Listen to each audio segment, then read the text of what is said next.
We all know Windows updates can be a nuisance. It seems like every time you're in the middle of a big project, Windows decides to tell you that your computer will restart to complete updates. Well, it seems Microsoft finally heard the end users and is trying to mitigate that problem.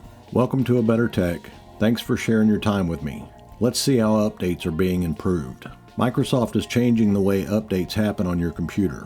According to this article, they now understand that the disruption of updates is a nuisance and that users want more control over when updates happen.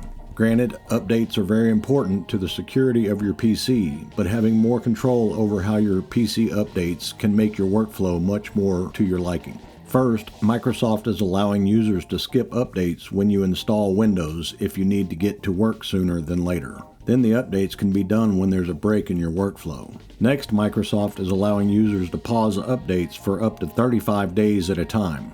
Again, you shouldn't delay updates too long, but this can help if you need to get some work done. Microsoft is also bringing back the option to shut down or restart without having to do updates so you can get back to work quicker. Finally, Microsoft realizes that spreading updates over multiple weeks and a month is a pain for users as well.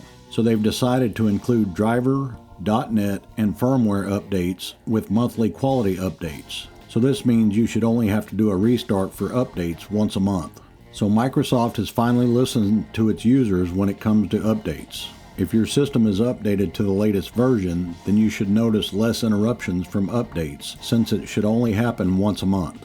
Let me know in the comments what you think about Microsoft's move here. And if you need more tips for keeping your computer and devices in top shape, make sure to check out our site. The link is in the description. Thanks for watching. I'll see you in the next one.